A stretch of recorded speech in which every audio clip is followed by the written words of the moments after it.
I recently got myself the new ENDER-3 V3 SE, and instead of wasting your time, I'm gonna give you a small review about it in less than 5 minutes.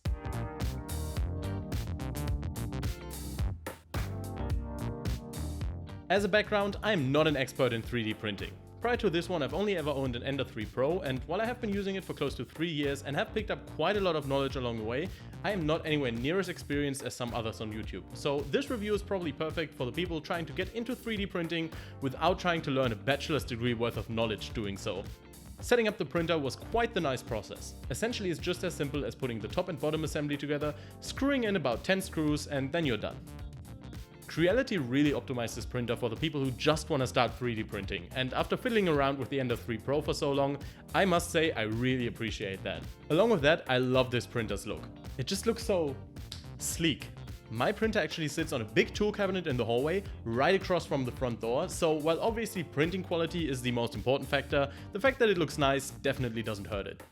Coming back to the setup though, after everything is screwed in and all the cables are connected, you can already start it up. All in all, the setup took me about 2 hours, but then again I was obviously filming with the camera from various angles, so for the average person I'd say setup can be completed in anywhere between 20 and 30 minutes. Which is still nowhere near slow for a 3D printer. Starting it up then, the first thing you want to do is click on bed leveling. The V3 SE has a bed sensor built in, and so it works without any manual leveling. You simply let it run its leveling course for a while and it will compensate all warps in the bed completely by itself. And while in the beginning I was a bit skeptical about this marketing claim, after about 50 print hours on this printer I can say it works like a charm. And speaking of things that work well, the Z offset sensor is incredible. As far as I know, this is the first Creality printer to have it, and thanks to it the printer can now set the Z offset all by itself, and setting that was honestly one of the biggest problems I had with my ENDER-3 Pro. And with combining these two sensors, getting a good first layer is something I don't even worry about anymore. Now, I would switch over to talking about the print quality, but there isn't really any reason to. Print quality is excellent. The cooling is decent, making overhangs look good, and I've had absolutely no shifts or visible issues in the layer lines. Everything from 0.32 to 0.04mm layer height printed without a hitch on the stock 0.4mm nozzle. But what really hit it out of the park for me was the speed.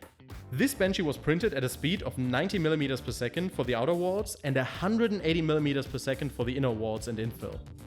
Again, coming from my ENDER-3 Pro, which I ran at about 60mm per second maximum, it is just so nice to be able to run this printer so fast. I can now go with even really thin layer lines, like 0.1mm, without having to worry about the print taking forever. Coming from the 3 Pro, the V3 SE is incredibly quiet, even at those very high speeds.